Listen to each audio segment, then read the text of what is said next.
ज़ीशान, ये जो जी से ज्वेलरी है, ये नाम कहाँ से आया? क्या मतलब है इसका? तो जी बेसिकली मेरा है, ज़ीशान।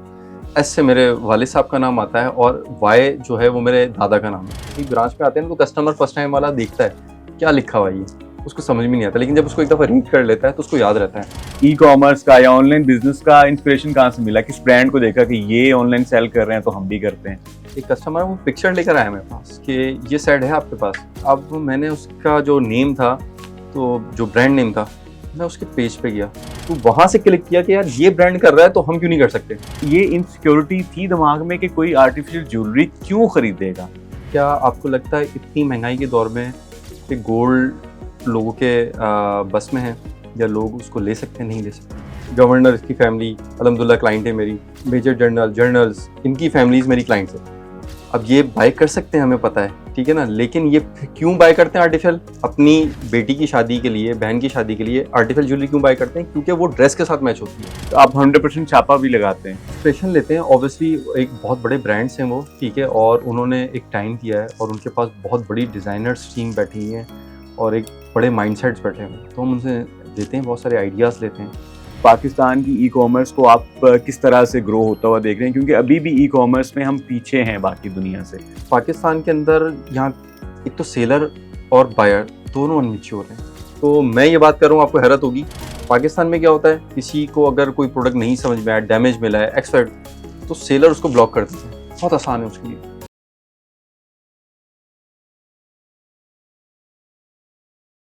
अस्सलाम वालेकुम। पॉडकास्ट लिव विद पर्पस के साथ मैं हूं आपका मेज़बान राशिद महमूद। आज के शो में हमने दावत दी है एक सेल्फ मेड एंटरप्रेन्योर को। जी हाँ, सेल्फ मेड इसलिए कह रहा हूं कि विदाउट एनी एजुकेशनल बैकग्राउंड, बहुत हाई फाई एजुकेशनल बैकग्राउंड के बगैर और बहुत बड़ी इन्वेस्टमेंट के बगैर स्क्रैच से उन्होंने शुरू किया और वो इस वक्त पाकिस्तान का सबसे बड़ा आर्टिफिशियल ज्वेलरी का जो ब्रांड है उसको ओन करते हैं, उसके सीईओ हैं। हमारे साथ जी से ज्वेलरी के ज़ीशान साहब मौजूद हैं। अस्सलाम वालेकुम ज़ीशान। वालेकुम अस्सलाम। Thank you so very much for being on the show. Thank you राशि साहब, आपने इनवाइट किया और मुझे खुशी है कि मैं इस आपके साथ आज बैठा हूँ और अपने स्टैट्स और चीज़ों को शेयर करूँगा।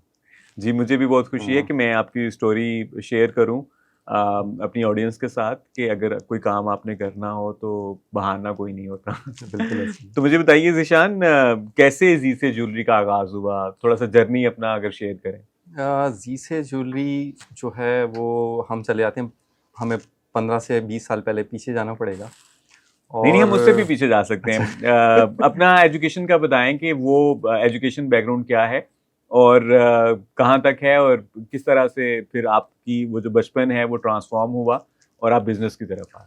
अच्छा, बिज़नेस में तो हम बेसिकली ये समझो बचपन से ही थे, जब हम स्कूल से आया करते थे और हमें उस टाइम मुझे याद है कि ₹2 मिलने होते थे, तो वालिद साहब से, तो उन वो लेने के लिए हम अपनी शॉप पे वेट किया करते थे ताकि मेरे फादर या मेरे चाचू फ्री हों कस्टमर से तो वो मुझे दें। तो घंटों उसी में निकल जाते थे हमारे ना, तो हम बचपन से ही बैठ रहे हैं, यानी कि 3-4 क्लास से जो है ना हम शॉप।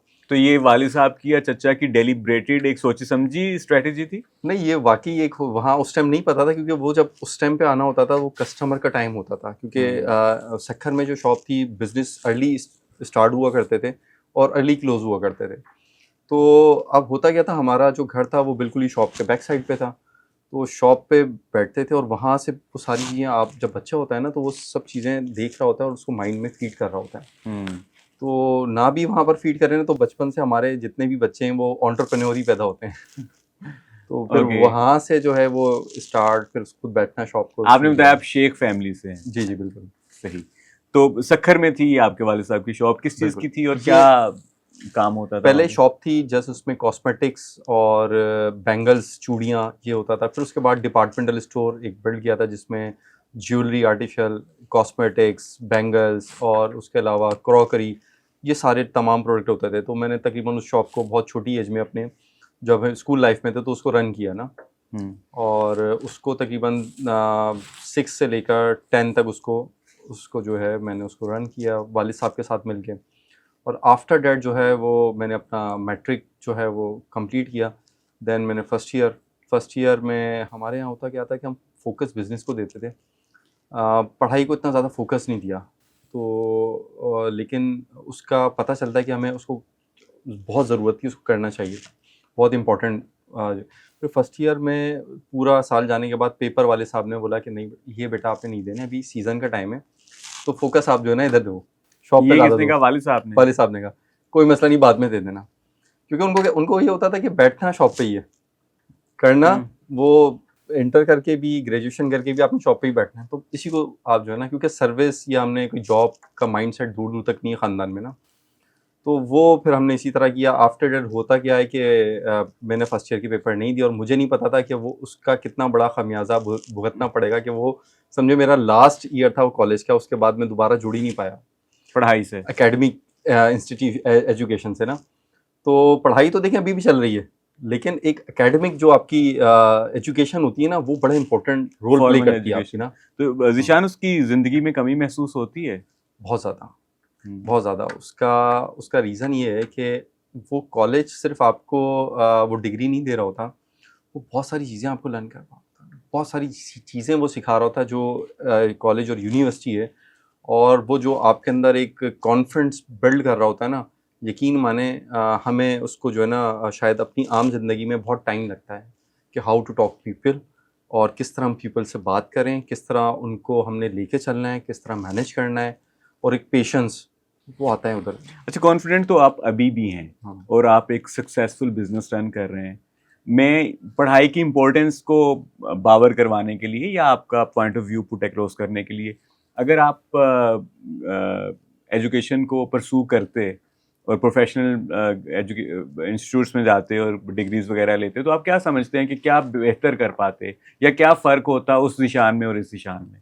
किस चीज़ की कमी महसूस होती है? वैसे तो देखें, फ़र्स्ट ऑफ़ ऑल तो अल्लाह का शुक्र है अल्हम्दुलिल्लाह, देखें हर चीज़ अल्लाह पाक ने अता की, और बहुत ज़्यादा, ठीक है ना। लेकिन उसमें एक चीज़ होता है कि मेरा जो टाइम लगा है कि मुझे जो जिसे मैंने बिल्ड किया है, तकरीबन ऑलमोस्ट 2014 में पाकिस्तान में ई-कॉमर्स आता है, 2009 में मैंने जीसे की शुरुआत की, स्टार्ट जो मेरा 2009 में, और 2014 में ई-कॉमर्स पे उसको कन्वर्ट किया। तो ऑलमोस्ट ये कह लें कि आप 15 ईयर्स और ई-कॉमर्स को 10 ईयर्स, तो वो टाइम जितना लगा है इतना टाइम नहीं लगता। इतनी लर्निंग भी तो नहीं होती? लर्निंग नहीं होती, लेकिन मैं समझता हूँ कि हम उस गैप को, जो उस टाइम को ना शॉर्ट कर सकते थे 5 to 6 ईयर्स में, अब तक जो जितना कवर किया कवर कर सकते थे। ओके, आपने फर्स्ट ईयर के पेपर छोड़े और वो सीजन था, किस चीज़ का सीजन था? शादियों का सीजन था? नहीं, असल में होता क्या है, जो सीज़न होता है वो वेडिंग सीज़न और ईद वगैरह आनी होती है, तो उसी दौरान आपको पता है पेपर्स आते हैं, अक्सर आपने देखा सही। होगा ईद से पहले पेपर्स हो रहे हैं। तो वो था, तो उसकी वो हमारा पूरे ईयर के अंदर आना होता है, और बहुत ज़्यादा, क्योंकि कराची में तो ये कॉन्सेप्ट नहीं है। होता क्या है इंटीरियर सिंध में सक्खर के अंदर, कि वो बहुत ही एक ही इवेंट है, यानी कि उसको बड़ा ज़बरदस्त तरीके से मनाया जाता है, और एक रश होता है, एक बाकायदा प्रॉपर परचेजिंग होती है। आज से 15 साल पहले ईद को ईद की तरह मनाया जाता था, अब तो एक फॉर्मेलिटी, हालांकि रश अब भी होता है, लेकिन पहले छोटे से लेकर बड़े तक जो है ना वो उसकी ख़रीदारी होती थी बाज़ारों में, और बहुत पहले से शुरू हो जाती थी तो वो सीजन था। वो सीज़न। तो आपने फर्स्ट ईयर का एग्जाम छोड़ा और उसके बाद फिर सक्खर में ही रहे आप, उसी डिपार्टमेंट स्टोर को रन किया, या क्या जर्नी रहा उसके सक्खर बाद? में उसके बाद थोड़े अरसे रहा, फिर उसके बाद मैं अपने मामू खानेवाल में होते हैं उनके पास चला गया, और उनका एक होलसेल और रिटेल का मेडिसिन का बिज़नेस था, उसको लुक आफ्टर किया, और उसको लीड पोजीशन पे उसको रन किया, तो जो कि अल्हम्दुलिल्लाह बहुत शॉर्ट टाइम के अंदर उसको उसके ऊपर एक्सपर्टीज़ हासिल किया। ना कि इतनी प्रोडक्ट्स होती हैं मेडिसिन में, आप जाएँ तो आपने देखा होगा फार्मेसीज़ पे कि हज़ारों प्रोडक्ट लगी हुई हैं, उनके सॉल्ट्स को याद करना, उनके प्रोडक्ट के जो नेम को याद करना, कंपनीज़, उनके प्राइजेस को, तो एक बड़ा डिफ़िकल्ट टास्क होता है ना वो। तो आपकी मेमोरी शार्प थी? मेमोरी शार्प मैं समझता हूँ ऐसे नहीं है मेरी इतनी, लेकिन मैं जिस चीज़ में घुसता हूँ ना, तो अगर मुझे इसमें लगा होता है, तो इंटरेस्ट होता है, तो मैं उस चीज़ को फिर क्रैक करके छोड़ता हूँ। मेरी कहावत है, या तो मैं उसके अंदर एंटर नहीं होऊंगा, और जब एंटर हो गया, चाहे वो जितनी डिफिकल्ट है, मैं उसको क्रैक किए बिना बाहर नहीं आता। उसमें कोई मेरा एक माइंड सेट ये होता है कि उसमें कोई रिकॉर्ड बनाना है, जैसे कि कोई उसकी फुल एक्सपर्टीज पे पहुंचना है, आफ्टर दैट फिर उसको लीव करना है ना। तो मेडिकल स्टोर को और मेडिसिन के बिजनेस को क्रैक कर लिया, तो फिर ज्वेलरी में कैसे घुसे? ये बेसिकली वहां से आप खानेवाल में थे, मामू का मेडिकल स्टोर रन कर रहे थे, बट हैपेंड आफ्टर दैट? उसके बाद अच्छा, वो सिर्फ एक मेडिकल ज्वेलरी की स्टोर तरफ नहीं, कैसे वो आए? एक फार्मेसी और उनका होलसेल सेटअप था। अच्छा, वो जब मेडिसिन फील्ड में गए ना, तो वहाँ पता चला कि medicine field it's difficult and tough. आपको वहाँ पर किसी किस्म की कोई छुट्टी नहीं है, तो पर्सनल लाइफ और बिजनेस लाइफ जो है ना, वो दोनों अलग अलग रखना बहुत मुश्किल है। कि आप ईद है तो तब भी ओपन करेंगे, आप फ्राइडे तब भी ओपन करेंगे, संडे तब भी ओपन करेंगे। तो वो लाइफ सेविंग प्रोडक्ट है, छुट्टी हो नहीं सकती उसमें ना। तो फिर रियलाइज़ हुआ नहीं, ये तो आप इसमें पूरी ज़िंदगी बन के रह जाएँगे और आप अपनी जो लाइफ़ को एन्जॉय नहीं कर सकते। तो वापस जो है हमने कहा नहीं, इसको यहाँ पर बस एंड करेंगे और मैं अपने वापस जो है सक्खर या तो अपने बाबा के स्टोर पे, जो हमारा स्टोर था, उस पे जाके खड़ा हूँ या नई शुरुआत करूँ। तो वहाँ से जीसे की शुरुआत होती है कि मैं कराची आता हूँ और यहाँ ऑलरेडी हमारी चाचू की, कज़न्स की वो शॉप्स थी। किस चीज़ की शॉप थी? ज्वेलरी की? ज्वेलरी, बैंगल्स, डिफरेंट इसी तरह प्रोडक्ट्स थे। और ये किस ईयर की बात है ज़ीशान? ये 2008 में मैं आता हूँ, 2009 में शुरुआत होती है जीसे की। किस तरह से ये शुरुआत कैसे हुई? अच्छा, मैंने अपने बाबा से तकरीबन 1 से 1.5 लाख रुपए लिए, जो कि एडवांस देने के बाद 1 लाख रुपए मेरे पास जो है वो कैपिटल था, जिससे मैंने ये शुरुआत करी। और वहाँ से बहुत ही छोटा-सा, आई थिंक जिस तरह हम ये अभी इस टाइम टेबल पे हैं, इतना बड़ा साइज़ का एक कॉर्नर था, वो लिया। कहाँ पे? नॉर्थ नाज़िमाबाद में। ओके। नाज़िमाबाद पापोश मार्केट के अंदर, वहाँ से हम्म। उससे 1 लाख रुपए के अंदर हमने सारी चीज़ें करनी थी, स्टॉक भी, सारी चीज़ें, इन्वेंट्री भी परचेज़। और वो फिर आहिस्ता-आहिस्ता, और वो इतना सक्सेसफुल हुआ माशाल्लाह से कि वो 1 साल के अंदर बहुत ही ज़बरदस्त, यानी कि अल्हम्दुलिल्लाह वो प्रॉफ़िटेबल एक बिज़नेस था। फिर उसके बाद 2012 में मैंने 11 में आई थिंक कि वो फिर शॉप, एक सामने ही एक शॉप थी, वो शॉप परचेज़ कर ली, वो ले ली। और फिर जो है उसके बाद पूरी फैमिली इधर मूव हो गई। आफ्टर दैट वो उसी तरह चीज़ें चल रही थी। 2013 के अंदर बहुत बड़े क्राइसिस आते हैं पाकिस्तान में बिज़नेस के हवाले से, शायद आपको याद हो ना। और वो एक टाइम था, वो बड़ा टफ टाइम था बिज़नेस पर्सन्स के लिए ना। वो फिर मैं चला जाता हूँ यूएई कि यार वहाँ जाके कुछ किया जाए, एक्सवाइजेड, कुछ भी एक्सवाइजेड। जब वहाँ पर गए तो वहाँ पर रियल लाइफ एक्सप्लोर करी कि जो आजकल का नौजवान जो बाहर जाने की करता है ना, मैं कहता हूँ यकीन माने बाहर कुछ भी नहीं रखा जो पाकिस्तान में। अगर आपने पाकिस्तान में कुछ नहीं बिल्ड किया, बाहर भी नहीं बिल्ड कर सकते। मैंने वो जो लाइफ वहाँ पर देखी कि कितनी टफ लाइफ है। हम पाकिस्तान में वहाँ यूएई में या अरब रियासतों में होता है, वहाँ कहते हैं अरबाब, कफ़ील, जैसे कि यूएई में कहा जाता है अरबाब। तो मैंने वहाँ जाके देखा, हमने कहा पाकिस्तान में अब हम अरबाब हैं, पाकिस्तान के अरबाब हैं हम तो। कि वहाँ आप खाना भी खुद है ठीक बनाना, कपड़े भी खुद धोने, चीज़ें भी सारी कुछ करनी है, और उसके बाद जितना आप अर्निंग होती है, जो आप सेविंग करते हैं, वो पाकिस्तान में आप बहुत हँसी-खुशी उससे ज़्यादा पैसे जो है ना कमा लेते हैं। दुबई कितना अर्सा रहे ज़ीशान? मैं तकरीबन 1 से 1.5 महीना वहाँ रहा, लेकिन उसके बाद मुझे रियलाइज़ हुआ कि मैंने वहाँ हर क्लास के साथ टाइम गुज़ारा। वहाँ मैंने बिल्कुल लोअर क्लास, जो कि लेबर तबका है, जिसकी ऑलमोस्ट 800 दिरहम उस टाइम पे तनख्वाह होती थी, मैंने उसके साथ भी टाइम स्पेंड किया। मैंने वो हकीकत से देखा कि यार ये क्या है, एक रूम के अंदर 40 लोग, और खाना किस तरह का है और चीज़ें किस तरह की, यानी कि उनको इवन अगर उनका कोई चीज़ खाने का या पीने का दिल कर रहा है ना, तो वो सोचते थे कि यार हम ये पिएँ या 1 रियाल 1 दिरहम बचा लें, तो वो भी नहीं करते थे। बाल कटवाने तो वो कोशिश करते थे कि यार ये टाइम निकालें, इसकी कटिंग के पैसे बच जाएँगे। फिर उसके बाद एक अपर क्लास उससे थोड़ी-सी जिसकी 4000 रियाल उनके साथ दोस्त थे, फिर 8000 रियाल जो कि वहाँ पर इंजीनियर और इस तरह के लोग थे। और फिर मेरे वहाँ पर एक बहुत ही अच्छे जो है जो कि चाचू, मैं उनको कहता हूँ, ठीक है ना, जो कि सगे नहीं है लेकिन मेरे चाचू की तरह हैं। वो उनके पास 23 डेज़ गुज़ारे, वो वहाँ के एलीट में से थे, क्योंकि वो वहाँ पर बॉर्न वहीं के हैं, पैदा वहीं हुए। उनका जितना भी अहबाब है, हल्का अहबाब, वो लोकल अरब है। तो वो लगते ही नहीं है, बल्कि उनकी 4-5 शादियाँ माशाल्लाह से, अब 4 हैं यानी कि 5 थी, एक ने डाइवोर्स ले ली, तो वो टोटल अरबी रखते हैं। तो उनके साथ भी हमने रहे। तो मैं बताने का मकसद ये है कि वो हर कैटेगरी के पास देखा, तो मुझे रियलाइज़ हुआ कि नहीं, हम इससे ज़्यादा पैसे पाकिस्तान में बहुत आराम से कमा रहे थे और वापस ही जाना मुनासिब है। यहाँ बहुत जो है ना टफ। तो उस एक्सपोजर ने कैसे हेल्प किया आपको? वो समझे एक लाइफ चेंजिंग वो टूर था।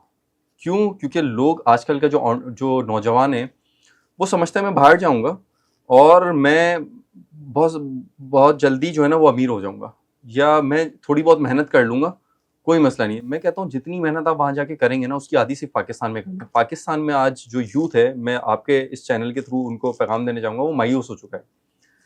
वो समझता है, आपको पता है कि पाकिस्तान में 62% यूथ है, और उनका सिर्फ माइंडसेट ये बना हुआ है कि किसी तरह यहाँ से जाना है। मैं लिटरली बता दूँ, मैं काफ़ी सारी कंट्रीज़ में विज़िट कर चुका हूँ।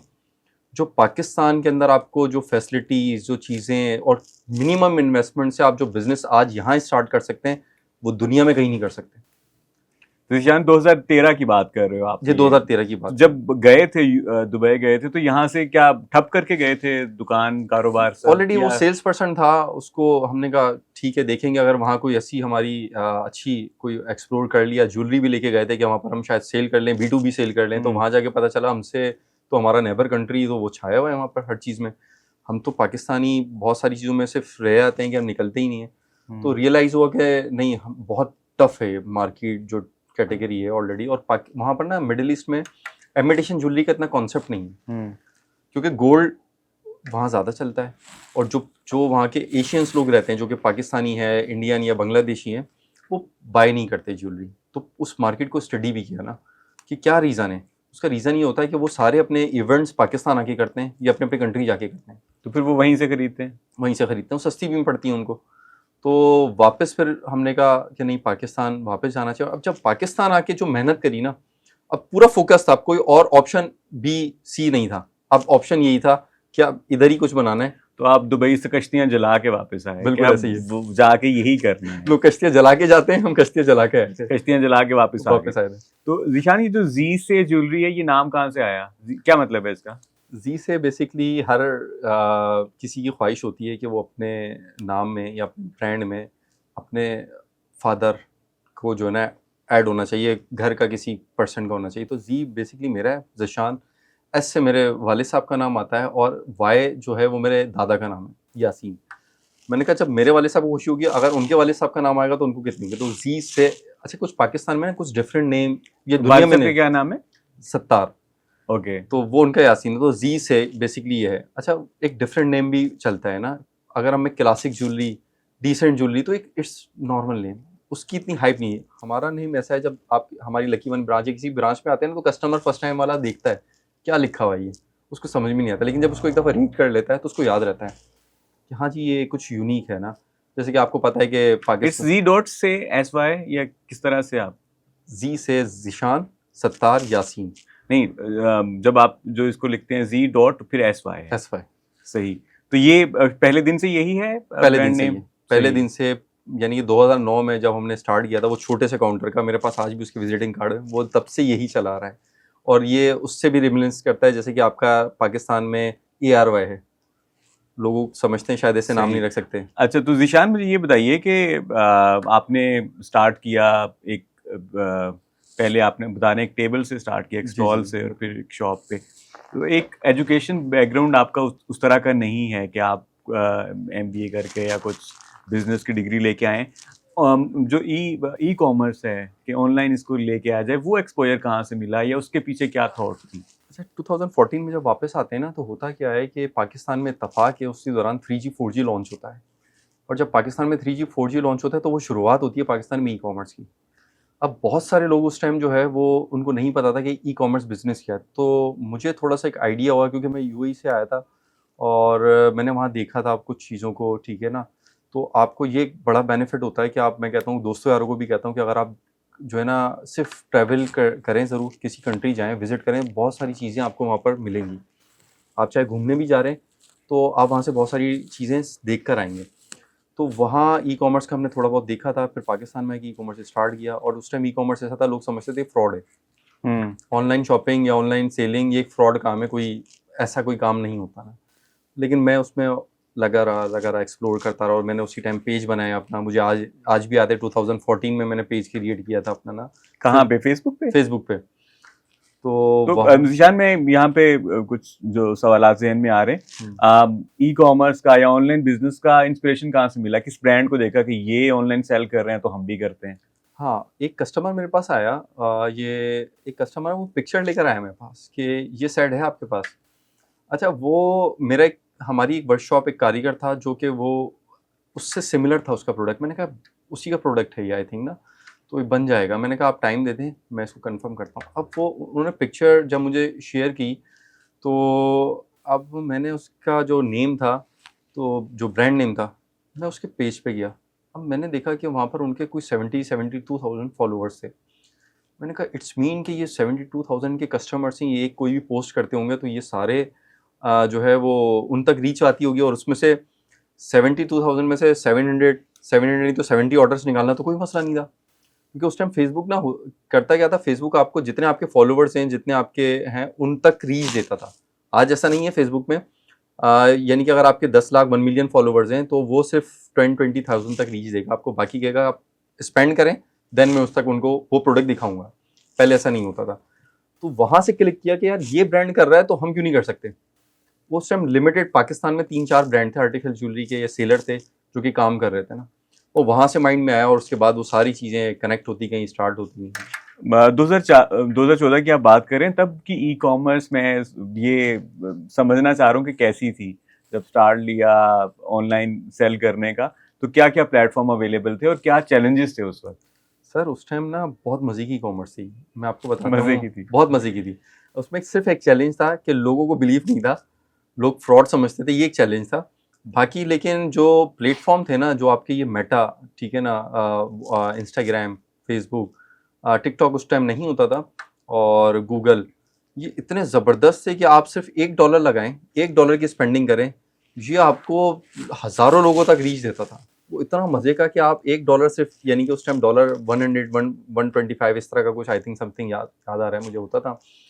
तो हम $1 लगाते थे और हमारे पास इतने मैसेजेस, इतनी लीड्स आती थी, हम बता नहीं सकते। कहते थे यार यहाँ हम पूरा दिन शॉप में बैठे होते हैं, मुश्किल से 4-5-6 कस्टमर्स आते हैं, उसमें से एक ने बाय करना होता है, 2 ने बाय करना होता है। ये तो कस्टमर ही, लेकिन उनको कन्विंस करना बस डिफ़िकल्ट होता था, क्योंकि कैश ऑन डिलीवरी का उस टाइम तक नहीं आया था। कैश ऑन डिलीवरी आपको उनसे पे एडवांस में लेना होता था, और पार्सल आपको वाया TCS आपको सेंड करना होता है या लेपर्ड कुरियर। तो वो बस एक चैलेंज था, लेकिन वो चैलेंज कुछ ज़्यादा देर नहीं रहा, वो आहिस्ता-आहिस्ता रिज़ॉल्व हो गया। कैश ऑन कस्टमर्स डिलीवरी, बनते गए। कस्टमर्स, मुझे पहला कस्टमर याद है, मेरे पास कोई अकाउंट नहीं था कि मैं अपना पार्सल भेजूँगा किस लॉजिस्टिक कुरियर से, लेकिन ₹2600 का ऑर्डर था, वो मुझे आज भी याद है। फैसलाबाद से वो ऑर्डर आया और मैंने सिर्फ इस इंतज़ार में था कि मुझे एक दफ़ा ये ऑर्डर आ जाए, मुझे पता चल जाएगा कि इसमें स्कोप है। तो मैंने उस पे स्पेंडिंग करी, और वो जब वो पहला ऑर्डर आया तो मुझे इतनी खुशी हुई। हालाँकि मुझे पता था मैं सेल नहीं कर पाऊँगा, सेंड नहीं कर पाऊँगा, लेकिन मुझे खुशी इतनी थी, मैंने कहा बस ये काम करना है। सेंड क्यों नहीं कर पाए आप? क्योंकि मेरे पास अकाउंट नहीं था, cash on bank delivery account नहीं था? नहीं, हाँ। बैंक अकाउंट नहीं, मेरे पास लॉजिस्टिक का अकाउंट नहीं था, मैं ओके। भेजता किससे?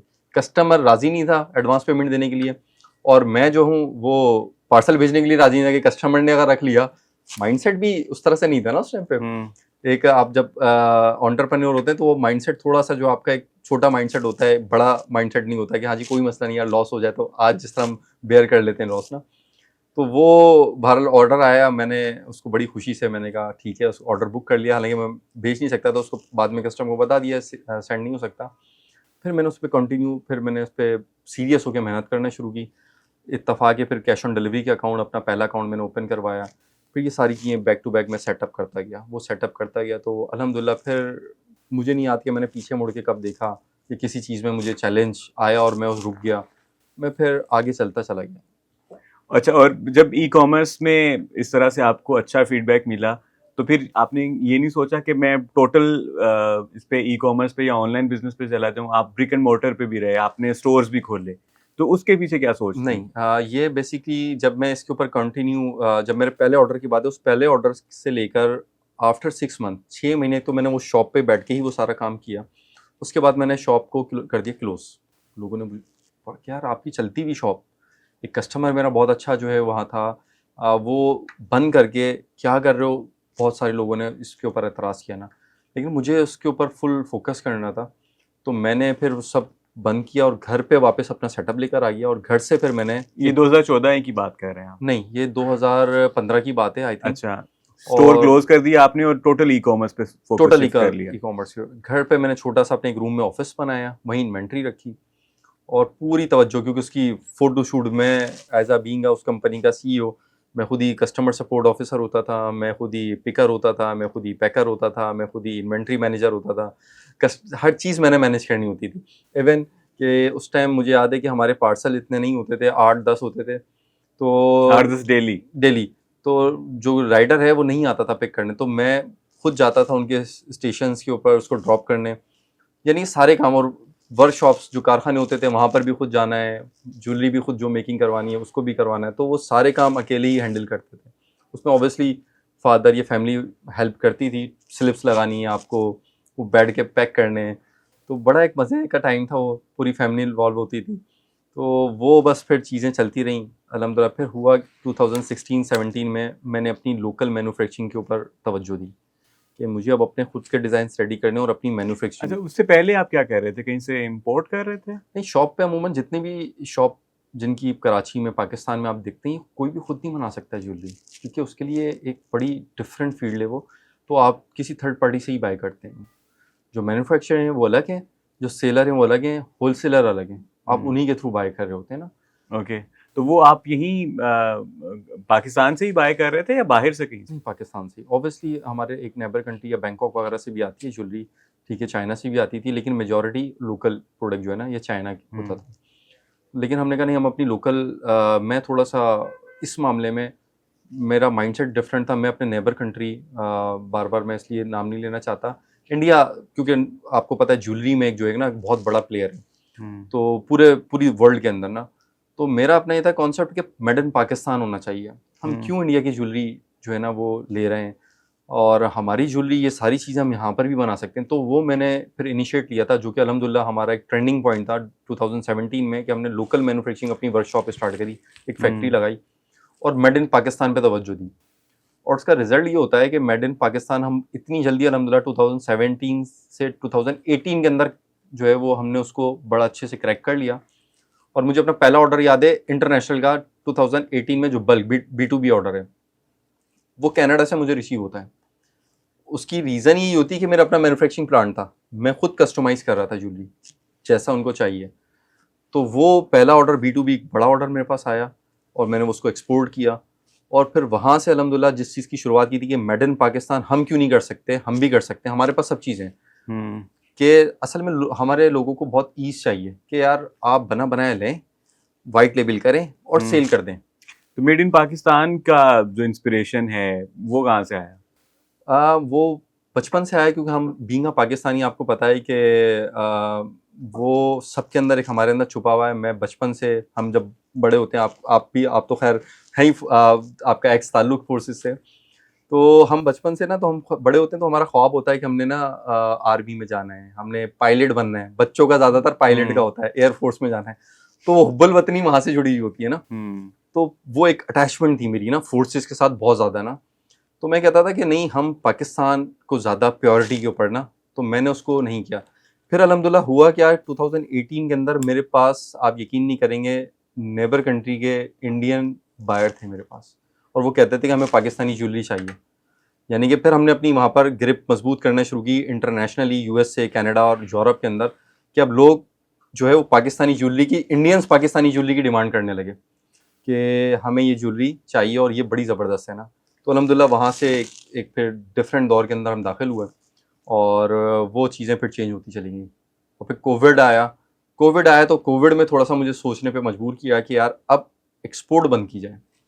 लोग बड़े हैरान थे उस टाइम भी कि ये फिर एक कोई नया स्टेप लेने जा रहा है, कि लोग कहते हैं हमारे पास डॉलर में, पाउंड में इनकम आए, और ये कह रहे हैं मुझे बंद करनी है, मुझे पैसों में ही कमाना है।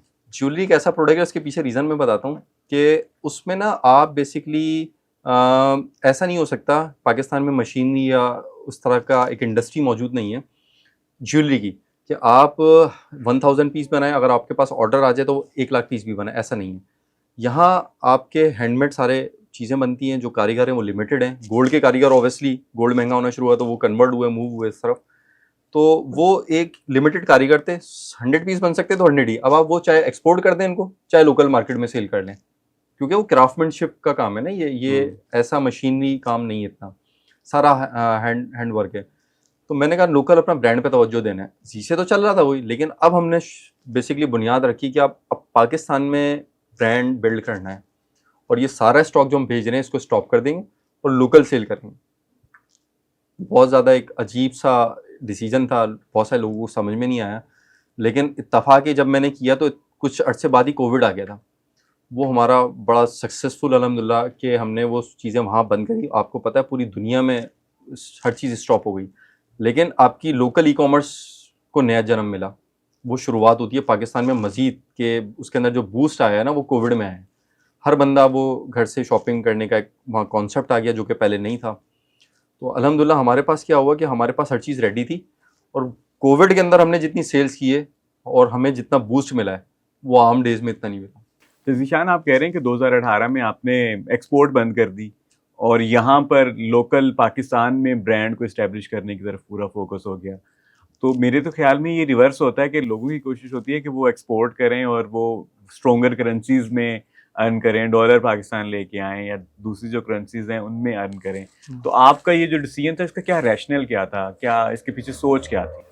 सोच इसकी थी कि जब तक पाकिस्तान में इंडस्ट्री नहीं है ना, तो हमारे पास एक लिमिटेड इन्वेंट्री है ना, तो इस लिमिटेड इन्वेंट्री को या तो आप एक्सपोर्ट कर दें और बहुत ही लिमिटेड मार्जिन पे सेल कर दें, या पाकिस्तान में यही इन्वेंट्री को आप जो है वो सेल करें एज अ ब्रांड बना के ना।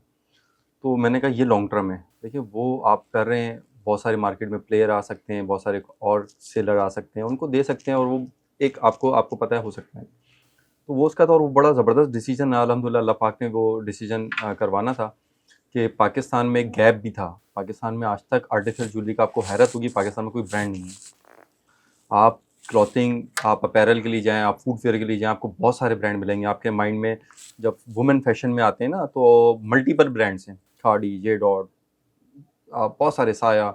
इसी तरह जब आप फूटवेयर में आएंगे, आपको बहुत सारे ब्रांड मिलेंगे, वॉकीज़, स्टाइलो, ईच एंड एवरीथिंग, बाटा। लेकिन जब आप आर्टिफिशियल का नाम लें, तो आप मुझे या अपनी आप जो भी इस टाइम ये लोग देख रहे हैं, वो एक नाम सोच के बता दें, नहीं आएगा। क्योंकि पाकिस्तान में आज तक किसी ने इसको एक्सप्लोर ही नहीं किया और इसके ऊपर तवज्जो नहीं दी। तो ये मेरे लिए बड़ा फ़ायदेमंद था कि मैं इस गैप को फिल करूं और लोगों को एक बड़ी इकोनॉमिकल प्राइस में डिज़ाइनर ज्वेलरी प्रोवाइड करूं, जो कि हम अपने इंटरनेशनल कस्टमर को दे रहे होते हैं, यूएसए कनाडा वालों को। वो ज्वेलरी हमारे पाकिस्तानी पहने, उनका भी हक है, और बहुत ही इकोनॉमिकल प्राइस में। मासिस का बेसिकली मुझे ब्रांड जो बनाना था वो मासिस में, क्योंकि एलीट के हर चीज़ मैं देखता हूँ कि एलीट के लिए, मासिस के लिए ब्रांड के, हमारी बहुत सारे ऐसे लोग हैं हमारे अपने जिन्स जो कि नहीं बाय कर सकते, और आप मुझे बताएं कि उनका हक नहीं है कि अच्छी चीज़ और एक ब्रांड की चीज़ वो भी वेयर करें। तो मेरा एक विज़न था। आप कभी भी ऊपर आते हैं, आपके ना दो चीज़ें आपके लिए बिज़नेस में, जो भी आज बिज़नेस स्टार्ट कर रहे हैं, तो मैं उनको कहता हूँ कि वो दो चीज़ें लाजमी उस पर वर्क करें, उसके बाद बिज़नेस स्टार्ट करें। एक अपना विज़न क्लियर करें और एक अपना मिशन। तो विज़न और मिशन आज के बिजनेसमैन रखते ही नहीं है। वो कहता है पैसे कमाना है, पैसा कमाना आपका गोल नहीं होना चाहिए। अच्छा, मैं यही सवाल आपसे करने वाला था कि जब आपने जी से ज्वेलरी शुरू किया, तो पीछे क्या विजन या मिशन या मकसद क्या था? क्योंकि मेरे शो का नाम ही लिव विद पर्पस है, तो पर्पस क्या था पीछे?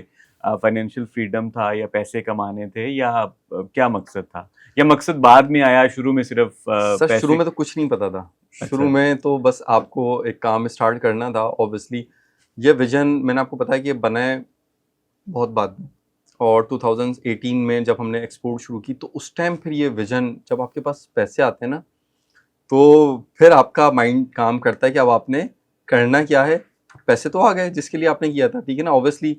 लेकिन फिर उसका ये होता है कि आपका कोई पर्पस होना चाहिए, कोई ना कोई आपका मिशन होना चाहिए। लोगों को क्या फ़ायदा हो रहा है, ठीक है, लोगों को एक इकोनॉमिकल प्राइस में डिज़ाइनर ज्वेलरी मिल रही है, लेकिन आया कि ये हम कितने इकोनॉमिकल हैं, ठीक है ना, क्या है। फिर वो एक मिशन कि पाकिस्तान में हम मेड इन पाकिस्तान को, उसको कितना बड़ा हमें प्रमोट करना है। तो फर्स्ट हमें वापस एक्सपोर्ट बंद नहीं की थी, हमें वापस जाना है उस मार्केट में, लेकिन अब हम जाएंगे वो डिफरेंट अंदाज में। वो वहाँ पर हम अपने retail outlets, retail branches open करेंगे यूएसए कनाडा में। हमें इस तरह वापस आना है। हम पीछे आए थे बहुत ज़बरदस्त तरीके से आगे आने के लिए पहले, लेकिन पाकिस्तान में बहुत बड़ा मैदान था, हमारे पास एक गैप था, हमें उसको फिल करना था। आज पाकिस्तान में आज भी बहुत छोटी छोटी, आपने गए हो कभी फैमिली के साथ तो आपने देखा होगा मार्केट्स में बहुत ही छोटी छोटी सी शॉप्स होती हैं, छोटी छोटी सी स्ट्रीट्स होती हैं, गलियाँ, उसमें जाके और फिर एक छोटी सी दुकान पे ज्वेलरी की आपको वो अपनी ज्वेलरी बाय करनी होती है मेडिशन की। कोई ऐसी ख़ास ऐसी जगह नहीं है जहाँ पर हमारी सिस्टर, वालदा, घर वाले, फैमिली वाले अपनी शादी की ज्वेलरी अगर वो लेने आए, 4-5 लोग जाते हैं, ऑब्वियसली पाकिस्तान का कल्चर है, तो वो एक शादी का जोड़ा ओपन करके, ड्रेस ओपन करके उसकी मैचिंग तसल्ली से बैठ के ले सकें, कॉन्सेप्ट नहीं था। तो मेरा माइंड था कि मुझे वो इन्वायरमेंट देना है, लग्जरी इन्वायरमेंट और इकोनॉमिकल। अच्छा, मुझे ज़ीशान ये बताएं कि आपने शादी के जोड़ों के साथ बात की जी से या आर्टिफिशियल ज्वेलरी की, तो मुझे ये बताइए कि आपके ज़्यादातर कस्टमर्स कौन हैं? क्योंकि जहाँ तक शादियों पे ज्वेलरी की बात आती है, तो लोग गोल्ड को प्रेफर करते हैं। उसकी वजह ये है कि वो एक एसेट है, एक फाइनेंशियल सिक्योरिटी उसके साथ जुड़ी हुई है कि वो किसी इमरजेंसी में, किसी ज़रूरत में काम आ सकता है। It's just like cash, as good as cash, और वो एक एसेट है। आर्टिफिशियल ज्वेलरी तो कोई एसेट नहीं है, तो ये इनसिक्योरिटी थी दिमाग में कि कोई आर्टिफिशियल ज्वेलरी क्यों खरीदेगा। और ये जब आपने काम किया तो मुझे ये बताइए कि आर्टिफिशियल ज्वेलरी जो है वो ब्राइडल पर जो क्लाइंट्स है वो भी आते हैं, लोग शादियों के लिए भी खरीदते हैं, और अगर खरीदते हैं तो उनके दिमाग में क्या उसका रैशनल होता है? सर ये आई एम हाँ, जस्ट ट्राइंग टू मैं अंडरस्टैंड दैट मैं कि इसको किस तरह आपको से ये होता है। बिल्कुल इसको बताता हूँ तफसील से।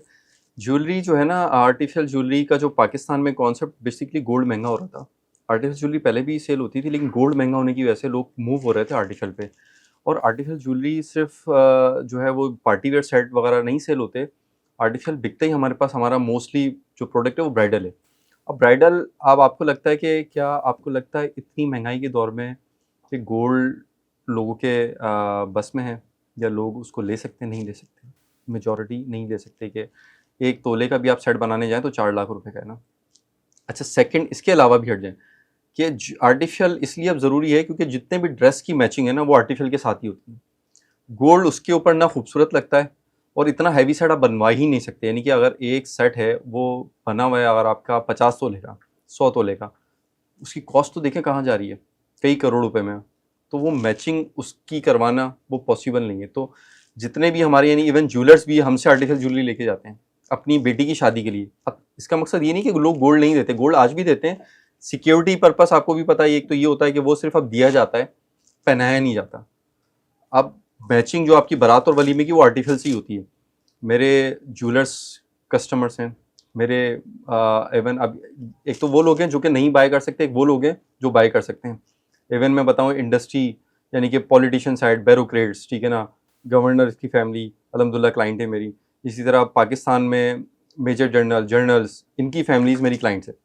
अब ये बाय कर सकते हैं, हमें पता है, ठीक है ना, लेकिन ये क्यों बाय करते हैं आर्टिफिशियल? अपनी बेटी की शादी के लिए, बहन की शादी के लिए आर्टिफिशियल ज्वेलरी क्यों बाय करते हैं? क्योंकि वो ड्रेस के साथ मैच होती है, वो कस्टमाइजेबल ड्रेस के साथ मैच होती है, और गोल्ड उनको वो दे देते हैं। गोल्ड के साथ उस तरह से मैचिंग करना आप कह रहे हैं मुश्किल होता है, तो इसलिए लोग बाय करते हाँ, हैं। उसकी डिजाइनिंग और चीज़ें बहुत डिफिकल्ट हैं। गोल्ड का एक अपना कलर होता है, ठीक है ना, और उसको आर्टिफिशियल मैच करना मुश्किल है मैच करना मुश्किल है। ड्रेस के साथ, जो ब्राइडल ड्रेस बिल्कुल होता है सही। दुल्हन जो भी पहन रही है। मुझे बताइएगा ज़ीशान, आपकी मैन्युफैक्चरिंग अभी किस लेवल पे है?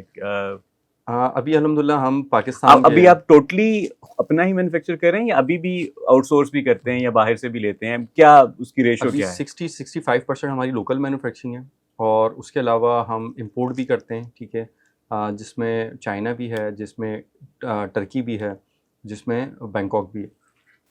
बाकी चीज़ें जो है वो हमारी पाकिस्तान में जो मैन्युफैक्चरिंग है वो सिर्फ कराची में नहीं है, कराची के अलावा मुल्तान में, मुल्तान की बहुत सारी ख़वातीन जानती हैं, मुल्तान में मुल्तानी जो है ना एक ज्वेलरी बनती है, वो सिर्फ वहीं बन सकती है पाकिस्तान में, वो नहीं बनती कहीं और।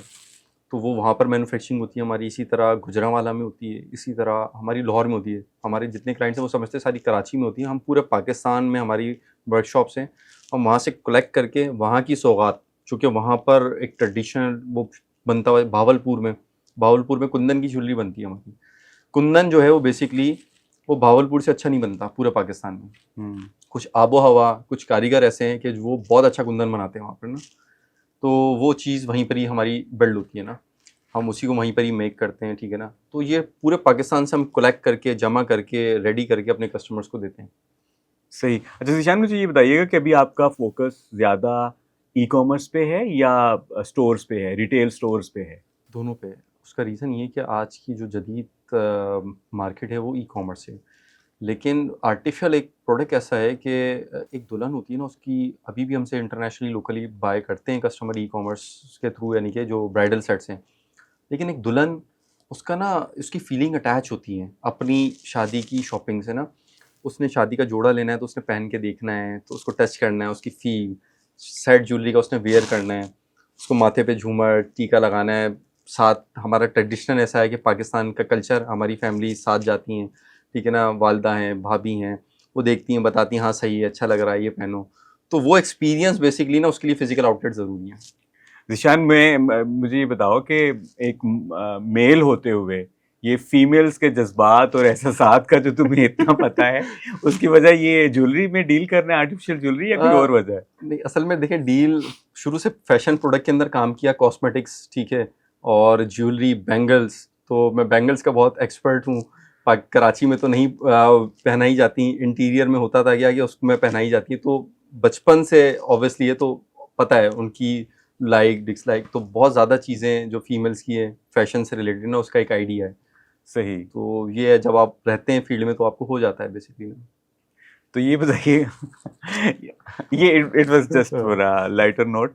मुझे ये बताइएगा ज़ीशान कि अभी जब आप एक्सपोर्ट नहीं कर रहे हैं, अभी आप नहीं, सिर्फ पाकिस्तान में कर रहे हैं, तो ये अभी तो अब आप वापस 2025 में आ गए ना। हाँ सेंटर अभी तो हम 2018-19 में ना, उसके बाद की जर्नी आपने डिस्कस नहीं की। अच्छा ठीक है, आप उसके बाद की जर्नी पे आ हाँ। जाए। 19 के बाद जब आप मैन्युफैक्चरिंग आपने यहाँ शुरू कर दी, तो उसके बाद कोविड आ गया। हाँ, कोविड में चीज़ें कुछ स्टॉप हुई, चलती रहीं।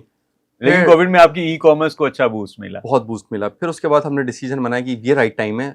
हमने अपनी ऑफलाइन स्टोर्स को बंद किया था। सही। आज 2014 में अब हमारे पास दोबारा ओपन करने का है। 2021 में हमने पहला अपना फिजिकल स्टोर ओपन किया, जो कि हैदरी 21 में 21 में हैदरी नॉर्थ नाज़िमाबाद में बाड़ा मार्केट में मौजूद है। और मार्केट में हमने उसकी ओपनिंग करवाई निदा यासिर से ना, इनॉग्रेशन।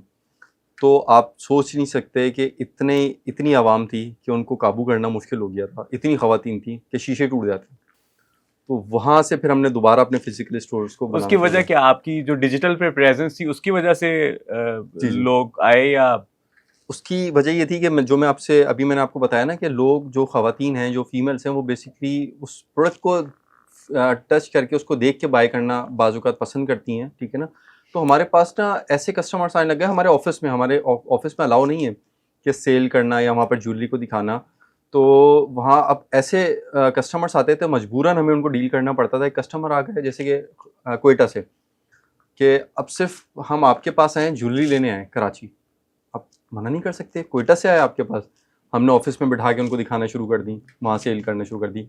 इंटीरियर्स इनसे आ रहे हैं कस्टमर 4 घंटे की ड्राइव करके, ठीक है ना, और वो सिर्फ कह रहे हैं कि हम सिर्फ आपसे ज्वेलरी बाय करने हैं, और बाय करेंगे और वापस चले जाएंगे। तो आपको इसलिए पता चला कि स्टोर जरूरी हैं पाकिस्तान में, फिजिकल प्रेजेंस बहुत ज़रूरी, ब्रिक एंड मोर्टर मॉडल पे जाना जरूरी है कि ऑनलाइन अगर आप सेल कर रहे हैं तो आप उस पे भी जाएं। अच्छा, मुझे ये बताएं कि अभी अगर हमारे जो लिसनर्स हैं, व्यूअर्स हैं, कोई यंग बच्चे एंटरप्रेन्योरशिप में आना चाहते हैं, ई कॉमर्स में आना चाहते हैं, तो क्या उनको बेबी स्टेप्स आप रिकमेंड करते हैं? किस तरह से शुरू करें? पहले फिजिकल स्टोर खोलें या पहले ई कॉमर्स? इन दोनों में से क्या पहले करें और किस तरह से करें?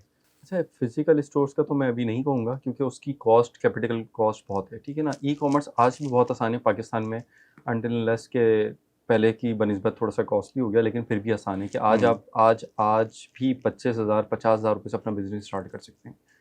और जिसके पास पैसे नहीं भी, इवन वो भी स्टार्ट कर सकता है। सिर्फ उसके पास स्पेंडिंग कॉस्ट, रनिंग कॉस्ट होनी चाहिए थोड़ी सी, क्योंकि प्रोडक्ट आपको बाय करना ज़रूरी नहीं है। तो पहले तो मैं पैगाम ये देना चाहूँगा, देखें, जब आपने अगर कोई चीज़ करनी है तो आप उसका स्टार्ट लें और फिर उसमें लग जाएँ ना। आप कंटिन्यूसली उसके ऊपर वर्किंग करें, वो नहीं है ना। हमारा नौजवान क्या करता है कि वो आता है 10 दिन में, 15 दिन में रिजल्ट नहीं मिला, बंद करो, बेकार है, ये सब झूठ है, ये जो दिखाते हैं ना, ये झूठ है। ये अक्सर कहते हैं कि नहीं, ऐसा हो ही नहीं सकता ना। तो ऐसा नहीं होता। बिज़नेस ओवरनाइट सक्सेस का नाम नहीं है, इसमें टाइम लगता है। ये ओवरनाइट गेम नहीं है, इसमें सालों आपको देने पड़ेंगे। और बिज़नेस हर किसी का भी काम नहीं है। हर कोई, देखें, अगर एंटरप्रेन्योर बन जाए तो फिर जॉब सर्विसेज में कौन जाएगा, सर्विसेज कौन करेगा। तो पहले आप अपने अंदर खुद अपने आप को नापे कि आपके अंदर पेशेंस है। अगर आप पेशेंस रखते हैं तो आप बिज़नेस में आएँ, ठीक है, और कैलकुलेट कर आएँ। एक होता है कैलकुलेशन, आप रिस्क कैलकुलेट करते हैं, आप टाइम फ्रेम देते हैं। और बेस्ट टाइम है अभी यूथ के पास, जो कि मैट्रिक से फ्री हुए हैं या मैट्रिक कर रहे हैं या फर्स्ट ईयर, कि इस टाइम अगर आपके 2-3 फेलियर्स भी होते हैं ना, स्टार्टअप फेल हुए हैं, मैं कहता हूँ आप सक्सेसफुल एंटरप्रेन्योर बनिए। अगर आपका पहला स्टार्टअप सक्सेसफुल हुआ था ना, तो आपका दिमाग ख़राब करेगा। आप बड़ा नहीं बना सकते बहुत कुछ। आपको 1-2 फेल करेंगे, उससे जो एक्सपेरिमेंट आप हासिल करेंगे, यकीन माने आप आगे वो बड़ा फ़ायदा देते हैं आपको। तो कोई भी प्रोडक्ट लाइन में आए, मैं कहता हूँ आपके पास पैसे हैं। अब जिनके पास पैसे नहीं है वो पूछेंगे कैसे। अब इस टाइम जितने भी काम करने वाले जो भी प्रोडक्ट है, होम एंड किचन, फैशन, ठीक, इससे रिलेटेड अपैरल, ज्वेलरी, एक्स-वाई-जेड, कोई भी, इन सब के बहुत सारे होलसेलर्स हैं, या आप उनके थ्रू उनसे पिक्चर्स ले लें। अब बहुत सारे काम कर रहे हैं, वो आपको पिक्चर्स एक ग्रुप में ऐड कर देते हैं, वहाँ उनकी इमेजेस मिल जाती हैं इस प्रोडक्ट की कि इसके हमारे पास इतने पीस हैं। आप वो इमेजेस लें, अभी इन्वेंटरी बाय ना करें ना, तो वो इमेजेस लेके फेसबुक पेज फ्री में बनता है, उस पर अपलोड करें और आप उसको ऑर्गेनिक बेशक रन करें या इसको स्पेंड कर दें $2-3-4 से, उसको आप ग्रो करें। ऑर्डर आता है, वही प्रोडक्ट आप उनसे लें और बाइक सेंड कर दें, फ्री में अकाउंट खुलता है। अब तो लॉजिस्टिक का, उस ज़माने में तो सिक्योरिटी डिपॉजिट रखाना होता था आपको, एक चीज़ थी बड़ी। फ्री में अकाउंट ओपन करवाएं, ऑर्डर आ जाए लेके अपना, और वो उसको शिप कर दें, आपके अकाउंट में पैसे आ जाएंगे। सेम इसी तरह आपने करना है। पहला ऑर्डर आने की सिर्फ जर्नी है, यकीन मानो, उसके बाद आपको ऑटोमेटिक सारी समझ में आ जाएगा। तो बहुत ईजी है, करने वाले के लिए बहुत ईजी है। जिसने नहीं करना तो उसके पास बहुत सारे एक्सक्यूज़ हैं, उसके पास सिर्फ माइंड में ये कि मुझे बाहर जाना है। अच्छा, आपने कैलकुलेशन की ज़ीशान बात की, कैलकुलेशन तो आपने भी की थी शार्क टैंक में। आपने कहा कि मुझे 5 करोड़ चाहिए 20% इक्विटी के अगेंस्ट, तो वो आप रिफ्यूज़ कर दिया आपको वहाँ शार्क्स ने या जो लोग बैठे हुए थे। तो वो how how did that feel, वो कैसा फेज़ था? सर, शार्क टैंक का आप शो मेरे हिसाब से दोबारा देखें। शार्क टैंक पे जो रिफ्यूज़ किया था वो मैंने किया था, जजेस ने नहीं किया था। जजेस से नहीं नहीं, आस्क आप नहीं। आपकी टर्म्स पे तो उन्होंने रिफ्यूज हाँ, कर दिया था ना? ऑब्वियसली। आपकी जो टर्म्स थी, मैंने जी 5 बिल्कुल ऐसे करोड़ के अगेंस्ट 20% इक्विटी 12 की बात की थी। 12.5%। 12.5%, जी उस पे तो उन्होंने रिफ्यूज बिल्कुल किया ऐसे ही। था ना? अच्छा, उसका रीज़न देखिए, वहाँ शार्क्स ना, पाकिस्तान में नया शो आया था शार्क टैंक। मैं तकरीबन 5 ईयर्स से देख रहा हूँ shark tank US, shark tank India. तो पाकिस्तान में जो जजेस थे ना, वो भी थोड़ा-सा उसमें एक जो है 2 वीसीज़ थे, बाकी जो है वो वीसीज़ नहीं थे। तो वो थोड़ा-सा, वो खुद भी जो है ना, उस तरह से नहीं, वो चाह रहे थे कि ज़्यादा से ज़्यादा हम इक्विटी हासिल करें। आप जितनी भी शार्क टैंक की डील देखेंगे ना, वो मेजॉरिटी जो है वो 30% 40% इक्विटी के ऊपर हुई है ना, और उसमें भी प्लस उन्होंने रॉयल्टी ली है, रॉयल्टी चार्ज करी है ना। तो अब रॉयल्टी क्यों चार्ज करी? क्योंकि शार्क्स थोड़ा-सा खुद घबराए हुए थे कि हमारे पैसे ना डूब जाएँ, रॉयल्टी चार्ज करें ताकि हमें पहले ये पैसे हमारे कवर हो जाएँ, आफ्टर डेट जो है ना वो बिज़नेस के अंदर। इंडिया में आप देखें बिना रॉयल्टी के डील होती है, मेजॉरिटी डील्स 1% का रेशियो है वहाँ पर जो रॉयल्टी के साथ डील होती है ना। तो अच्छा, मैं इन्वेस्टमेंट लेने ही नहीं किया था। अगर मैं लेने जाता तो मैं शार्क्स को उस तरह से हैंडल करता। तो उसका रीज़न क्या था कि शार्क टैंक के अंदर मुझे बताएँ, जो एक ब्रांड 20 करोड़ की सेल कर रहा है, उसके लिए 5 करोड़ रुपए क्या अहमियत रखते हैं? नथिंग। मुझे 5 करोड़ नहीं चाहिए थे। तो मैं क्या लेने गए थे? मैं अब मेरा एक ड्रीम था शार्क टैंक में जाने का, क्योंकि अच्छा। शार्क टैंक में 4 to 5 ईयर से देख रहा था, तो अब उसको ना उससे लगाव हो जाता है। तो मेरा ये था कि मैं पाकिस्तान में ये शो लेकर आऊँ। मेरा ये था कि पाकिस्तान में ये शो लेकर आऊँ। क्यों नहीं आता पाकिस्तान में यार? इसकी कोशिश की जाए और इसको शो को लेकर आया जाए। मैं नहीं ला सकता। फिर मेरा ये था, अगर मैं इस शो को ना लेकर आऊँ तो क्या अल्लाह पाक इतना बड़ा मुझे बना दे कि मैं इसके अंदर एज अ जो है ना जज इसको होस्ट करूँ। वो भी नहीं हुआ। तो मैंने कहा अब पाकिस्तान में आ भी गया है, जजेस भी हो गए हैं, क्योंकि अभी हम इतने उस लेवल पे नहीं पहुंचे कि हम जो है ना तो इन्वेस्टमेंट आपने कहा मैं पिच कर लेता हूँ। हमने कहा मैं पिच कर लेते हैं तो कुछ ना होने से होना बेहतर है। तो वो एक ज़बरदस्त एक्सपीरियंस था मेरे लिए। और कि नहीं, तो अगर वो आपकी ऑफर एक्सेप्ट कर लेते, 5 करोड़ के अगेंस्ट इक्विटी 12.5% ले लेते, तो आप क्या खुश होते या? सर, मैं खुश नहीं होता और मैं फंस जाता। और लेकिन मैंने, साफ बात है, मुझे पता था कि शार्क इतना अच्छा रनिंग बिजनेस के अंदर वो चाहेंगे कि इक्विटी ज़्यादा हासिल करें, और मैं पूरा प्लान करके गया था, ठीक है ना। और मैंने उसमें अल्हम्दुलिल्लाह बहुत सारी सीए मेरे किए हुए चार्टर्ड अकाउंटेंट दोस्त थे, उनसे मैंने रहनुमाई ली। एक दो और बिजनेस एंटरप्रेन्योर हैं, उनसे मैंने रहनुमाई ली। तो उन्होंने बताया, देखो यार, ये सारे जो है ना, इसमें से ये 2 इंटरेस्टेड होंगे और ये इक्विटी ये लेंगे, क्योंकि इनका ये है, ये 50% से कम पे बात ही नहीं करते। तो मुझे माइंडसेट था। अच्छा, मैंने अपनी वैल्यूएशन को भी कम रखा था, सेल्स भी कुछ। क्यों? क्योंकि अगर मैं राइट सारी चीज़ें देता हूँ उनको, तो वो ऑब्वियसली मुझे इन्वेस्ट करके ही छोड़।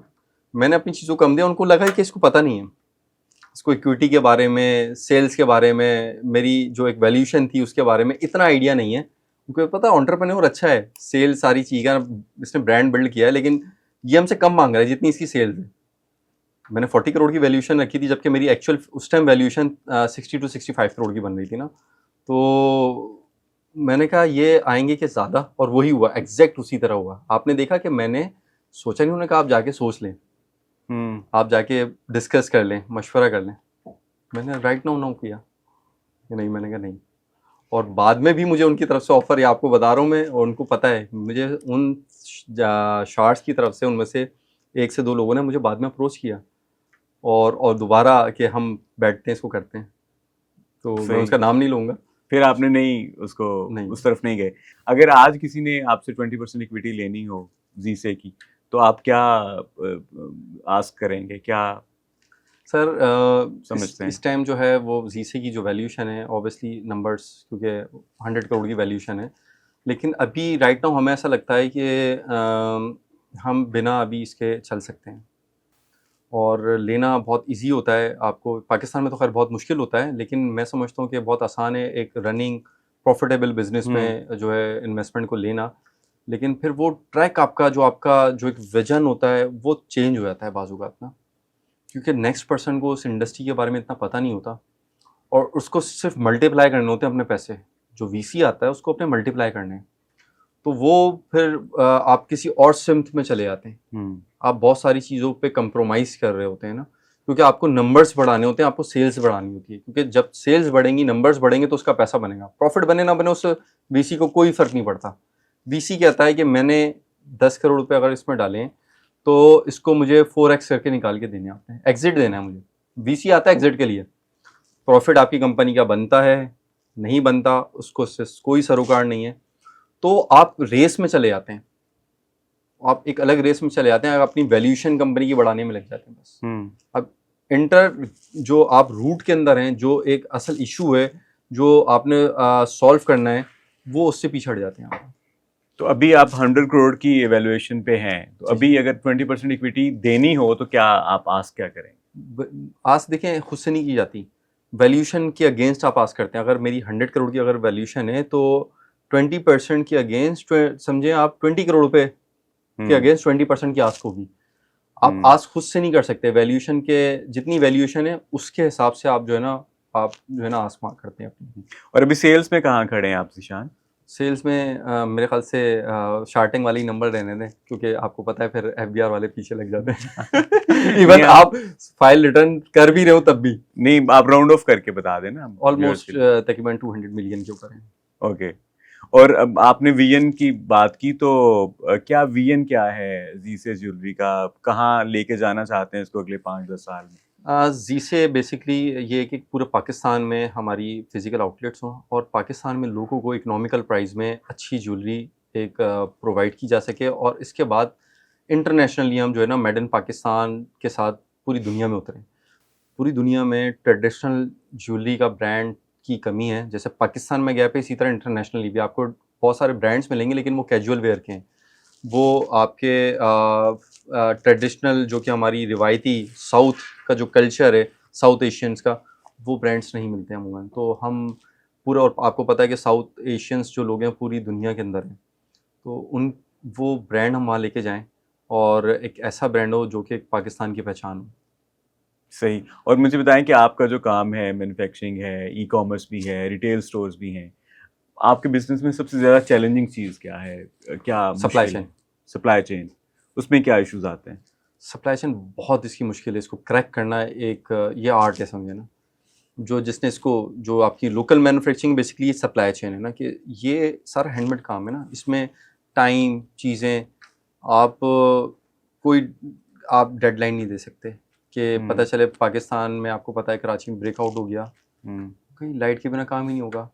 स्टोन सारा हाथ से इसके सारे प्रेस होने, जड़ने, पॉलिश वो लाइट से कनेक्ट है, बहुत सारी चीज़ें ना। तो ये बेसिकली इसका जो ना, इसकी अगर आपने सप्लाई चेन की कितनी डिमांड है और आपकी सप्लाई, और इसकी डिज़ाइनिंग कि आप कितनी जल्दी मार्केट में डिज़ाइन लॉन्च करते हैं। हमारे तकरीबन ये अगले मंथ के अंदर 100+ न्यू डिज़ाइंस लॉन्च होते हैं। अब आपको कोई कॉपी भी कर रहा है ना, तो कॉपी जब आप करेगा, आप इतने सेल करके हट चुके हैं, क्योंकि कॉपी तो किसी की नहीं रोक सकते। आज आप देख लें, कोई दुनिया का बड़ा ब्रांड उठा लें, प्राडा, गुची, उनकी भी एलवी, सबकी कॉपीज़ हैं, तो कॉपी को नहीं रोक सकते। तो उसका बेसिकली क्या होता है कि आप डिज़ाइन इतनी तेज़ी से लेकर आए हैं कि वो कॉपी करने वाले कॉपी करते रह जाएं और आप न्यू लॉन्च कर दें। आप भी कॉपी करते हैं इन बड़े ब्रांड्स को? देखिए, हम इंस्पिरेशन लेते हैं ऑब्वियसली, एक बहुत बड़े ब्रांड्स हैं वो, ठीक है, और उन्होंने एक टाइम दिया है और उनके पास बहुत बड़ी डिज़ाइनर्स टीम बैठी हैं और एक बड़े माइंडसेट्स बैठे हुए हैं, तो हम उनसे लेते हैं, बहुत सारे आइडियाज़ लेते हैं, क्योंकि हम बीइंग पाकिस्तान के अंदर, हम अपनी लिमिटेड रिसोर्सेज में रहते हुए, लिमिटेड लोगों के साथ रहते हुए हम काम कर रहे हैं। हम पाकिस्तान में 10-15 ज्वेलरी डिज़ाइनर नहीं रख सकते, क्योंकि आपको पता है कि यहाँ पर फैशन के स्टूडेंट्स, यूनिवर्सिटीज़ कम है, तो बच्चे कहाँ से निकलेंगे डिज़ाइनर्स? सारे अगर निकलते भी हैं तो वो अपैरल में से, ज्वेलरी में तो होते ही नहीं है। तो आप 100% छापा भी लगाते हैं? हाँ होता है, कह सकते हैं आप। तो उसके ऊपर कोई वो नहीं, कॉपीराइट्स वाला हम इशू थोड़ा नहीं सा चेंज होता? करते हैं अपने पास, उसको मॉडिफाई करते हैं, हम उसमें कस्टमाइज़ करते हैं, कुछ ऐसा डिज़ाइन कि उसमें कुछ चेंजेस कर दी, उसके बाद अपनी, क्योंकि मैन्युफैक्चरिंग अपनी है, हम क्यों same as it is copy करें? हम उसको थोड़ा-सा चेंज करके बनाते हैं, उससे बेहतर अंदाज़ में बनाते हैं, पाकिस्तानी मार्केट के हिसाब से बनाते हैं। वो गोरे का माइंडसेट है, गोरे ने बनाया है, ठीक है ना? और वो उनके लिए बनाया है, तो हम उसको पाकिस्तानी उसके अंदर कन्वर्ट करते हैं कि हाँ जी, जो हमारा एशियंस का माइंड है, वो किस तरह से इसको पसंद करेंगे। सबसे ज़्यादा किस ब्रांड को फॉलो कर रहे होते हैं आप छापा लगाने में? सब ब्रांड्स हो रहे होते हैं ऑलमोस्ट। ज़्यादा? अब टिफ़नी को है, ठीक है ना, गुची है, एलवी है, और इसी तरह और भी 1-2 ब्रांड्स हैं। अच्छा, ये सारे ना ये कैजुअल वेयर के हैं। ये आपके यूनिवियर, ऑफिस वेयर के ब्रांड्स हैं ना। लोकल मैन्युफैक्चरिंग हम अपनी ट्रेडिशनल जो है ना, वो हम अपने खुद माइंड से कर रहे होते हैं, और उसमें हम कर रहे होते हैं अपनी हिस्ट्री। हम हिस्टोरिकल आज से 40 साल पहले जो डिज़ाइन चले थे, जो आपकी दादी ने, मेरी दादी ने पहने थे ना, हम उनको रीलॉन्च कर रहे होते हैं। हम नए डिज़ाइन लॉन्च करने से ज़्यादा हम पुराने रिवायती जो अपने डिज़ाइन्स हैं, जो हमारी एक पहचान थे, जो गोल्ड में बनते थे उस टाइम, हम उनको लेकर आते हैं मार्केट तो में। उनकी मार्केट है, लोग उसकी पसंद करते हैं उसकी सर ख़वातीन? इतनी ज़बरदस्त मार्केट है, जब हमने पाकिस्तान में उसको लॉन्च किया था ना, मुझे आज भी याद है। तो मेरे पास जब मैं खुद शॉप पे होता था, तो कस्टमर आते थे, यानी कि शुरू की ब्रांचेज़ में विज़िट पे, वो कहते थे हमारी दादी ने ये सेट हमने देखा था, हमारी दादी के पास था, उसको ऐसे चूम के लेके जाते हैं। और मेरे पास 10-10 साल के बाद, यानी कि 2017 में, 2000 यानी कि 15 में कस्टमर्स अगर आए हैं, वो 7-8 साल के बाद कनाडा से, यूएसए से, और तो वो फीडबैक देते हैं कि ये सेट हमने आपसे लिया था, और ये सेम सेट मेरी दादी के पास भी था, नानी के पास भी था, और ये आपसे लिया और आज भी ऐसे ही है। तो बड़ा लोग खुश होते हैं कि ये ज्वेलरी, ये अब हमें नहीं मिलती, गोल्ड में ही बनती थी, उसके कारीगर नहीं है ना, हमने उसको दोबारा रीलॉन्च किया। बलूचिस्तान की ऐसी सौगातें हैं जो कि बलूची लोग पहनते हैं ना, तो हमने हर ट्रेडिशन की ज्वेलरी को हम लेकर आए कि हर हमारे सूबा सरहद, बलूचिस्तान, पंजाब, सिंध, उन सब की जो जो ट्रेडिशनल आइटम है, पुराने देखें क्या क्या बनते थे। आइडियाज़ के लिए आपके पास सर बॉर्डर नहीं है, आपके पास सोच होनी चाहिए, उसका कोई बॉर्डर नहीं है। आप जितना बड़ा सोचेंगे उतने आपके पास आ जाएंगे, कॉपी करने की ज़रूरत ही नहीं है। आप वो उन्हीं को, अपनी चीज़ों को रीलॉन्च करें ना अच्छे तरीके से। तो अभी ये जो मैन्युफैक्चरिंग है ट्रेडिशनल ज्वेलरी की, ये हाथ से हो रही है या मशीनों से हो रही है? इसमें 20 से 30% का मशीनों से होता है, बाकी 70 टू 80% कह लेंगे ऑलमोस्ट हैंडमेड। तो कितनी लेबर है, कितने लोग हैं जो ये काम करते हैं? तकरीबन 200 प्लस हैं जो कि काम कर रहे होते हैं। ज़ीशान, आपने बताया कि 200 से ज़्यादा लोग हैं जो डिज़ाइनर्स हैं, जो वर्कर्स हैं, जो हाथ से ज्वेलरी बनाते हैं, और उसके अलावा भी टीम होगी। तो आप जब इस तरह किसी ऑर्गेनाइजेशन को एक्सपेंड कर रहे होते हैं, तो फिर ऑर्गेनाइजेशन का कल्चर भी बड़ा इंपॉर्टेंट होता है कि किस तरह का कल्चर आपने फॉलो करना है। तो उसके बारे में आपका क्या ख्याल है कि ऑर्गेनाइजेशन का कल्चर कैसा है और कैसा होना चाहिए, और इसकी क्या इंपॉर्टेंस है? अच्छा, देखें, ये जो हमारा जो वर्कशॉप्स हैं जहाँ लेबर होती है ज़्यादा, इसका तो कल्चर मेंटेन करना बहुत मुश्किल है। लेकिन ऑफ़िस की अगर हम बात करें, तो जीसे में एक बहुत अच्छी चीज़ है कि लोग ऑफ़िस की कल्चर की तो बात करते हैं। आप किसी भी ब्रांड इंडस्ट्री में चले जाएँ, बड़े से बड़ा, लेकिन वेयर हाउस को वो नहीं समझते। वो कहते हैं कि नहीं, वेयर हाउस में किसी किस्म का कल्चर नहीं है या नहीं होना चाहिए। मैं कहता हूँ कि अब वो इंसान नहीं है, वो हमारी बैकबोन है। वो टीम मेंबर हमारी बैकबोन है। वो क्यों इससे उन चीज़ों को महरूम रखा जाता है कि जो आपने भी देखा होगा आप, कि एक ऑफिस जो टेक्निकल हमारा सारा स्टाफ होता है, उसके लिए अलग चीज़ें होती हैं, उसके लिए अलग कानून होते हैं, उसके लिए जो फैसिलिटीज़ हैं वो अलग होती हैं। लेकिन जो वेयर हाउस है हमारा, और हर फिजिकल प्रोडक्ट का वेयर, वहाँ एक बिल्कुल अलग है। वहाँ जाएँ तो आपके पास एक लाइट सिर्फ चल रही है, पंखा है या नहीं है लगा हुआ है, ठीक है ना, क्या किस तरह से चीज़ें हो रही हैं, किस तरह से नहीं हो रही। और वहाँ उनको इवेंट्स में, जो कंपनी के इवेंट्स होते हैं, वो आया उसमें शामिल है या नहीं है, तो ये बड़ा एक तज़ाद है। अल्हम्दुलिल्लाह जीसे में मैंने ये किया कि हमने जो ऑफिस के अंदर जो हमारा कल्चर था, हमने वही कल्चर को मेंटेन किया वेयर हाउस में। जो फैसिलिटीज़ यहाँ दी गई थी, वो फैसिलिटीज़ उनको भी दी गई, उन टीम मेंबर को, क्योंकि वो भी हमारे लिए उतनी ही इंपॉर्टेंस रखते हैं और वो हमारा ऑपरेशन संभालते हैं। तो वो हमसे अलग क्यों है भाई? हम उनके लिए सही। इनके लिए कॉफ़ी और उनके लिए कुछ नहीं है चाहे, तो ये क्यों? तो हम Okay. अपनी जो पार्टीज़ होती हैं, मैंगो डे होता है या और बहुत सारी चीज़ें होती हैं, तो उसमें ऑफिस की टीम शामिल होती है, वो टीम शामिल नहीं होती है। हमारे यहाँ ऐसा नहीं, हम उनको भी शामिल करते हैं अपने हर सही, एक इवेंट के अच्छा अंदर। इंक्लूसिव कल्चर आप मेंटेन कर रहे हैं। अच्छा ज़ीशान, हम वैसे तो एंड की तरफ बढ़ रहे हैं अपनी कन्वर्सेशन के, ई कॉमर्स पे मैं आना चाहूँगा कि आप तो ई कॉमर्स के अर्ली अडॉप्टर्स में से हैं। 2014 में आपने ई कॉमर्स शुरू कर ली, 10 साल 11 साल का आपका एक्सपीरियंस है। पाकिस्तान की ई कॉमर्स में क्या चैलेंजेस हैं और पाकिस्तान की ई कॉमर्स को आप किस तरह से ग्रो होता हुआ देख रहे हैं, क्योंकि अभी भी ई कॉमर्स में हम पीछे हैं बाकी दुनिया से, उसकी क्या वजूहत है? मैं चाहूँगा क्योंकि आप ई कॉमर्स में 10 साल से हैं, तो आप इस पे कमेंट करें कि पाकिस्तान की ई कॉमर्स के चैलेंजेस क्या हैं और उनको हम किस तरह से ब्रिज कर सकते हैं। एक तो ये कि जो मैंने कही ना, सबसे इम्पोर्टेंट ये कि हम मेड इन पाकिस्तान के ऊपर तवज्जो दें। जब तक हम ये नहीं करेंगे ना, हम आगे नहीं बढ़ सकते। कभी भी वो ममालिक या के आप कहीं और से इंपोर्ट करके उसके ऊपर अपना लेबल लगा के आप उसको सेल कर दें, आप बड़े ब्रांड नहीं बिल्ड कर सकते। ठीक है, आपको अपनी एक जो है वो चीज़ों को प्रायोरिटाइज़ करना होता है, अपनी इंडस्ट्री को बढ़ाना होता है, और मेड इन पाकिस्तान के ऊपर जब आप जाएंगे तो उसमें मिलेगा, और गैप है, और हमारे पास बहुत टैलेंट है, यकीन माने। शायद मैं आपको बता नहीं सकता हमारे पास क्या क्या टैलेंट है, पाकिस्तान में क्या क्या चीज़ें बनती हैं, और अगर हम उसको सही तरह प्रेजेंट करें दुनिया के सामने। एक तो ये, दूसरा पाकिस्तान के अंदर यहाँ एक तो सेलर और बायर दोनों अनमेच्योर हैं। सेलर भी वो मैच्योर नहीं है और बायर भी मैच्योर नहीं है। अब आप पूछेंगे क्यों? सेलर जो है ना, यहाँ सेलर कहता है कि सारे राइट्स यहाँ पर ई कॉमर्स ने सेलर को दे दिए। हालांकि मैं खुद सेलर हूँ, तो मैं ये बात कर रहा हूँ, आपको हैरत होगी, यहाँ ये चीज़ नहीं होनी चाहिए। हमारे पास इतने राइट्स नहीं होने चाहिए। सेलर्स के पास राइट नहीं होने नहीं, चाहिए? आप दुनिया में कहीं पर भी जाते कौन हैं सा ना, राइट सेलर के पास नहीं होना चाहिए? आपके पास अभी हमारे पास कस्टमर ने बाय किया, उसको क्या, उसको किस तरह से उसको आप ये कह लेंगे ट्रस्ट उसका देंगे, या कि भाई आपको अगर ये प्रोडक्ट सही नहीं लगा, या आपको प्रोडक्ट गलत मिला है, या आपने जो प्राइस पे किया आपका माइंड चेंज हो गया, तो आप इसको रिटर्न कर सकते हैं, रिफ़ंड कर सकते हैं चीज़ें। पाकिस्तान में क्या होता है, किसी को अगर कोई प्रोडक्ट नहीं समझ में आया, डैमेज मिला है, एक्सपायर्ड, तो सेलर उसको ब्लॉक कर देता है। बहुत आसान है उसके लिए, उसको ब्लॉक कर देता है।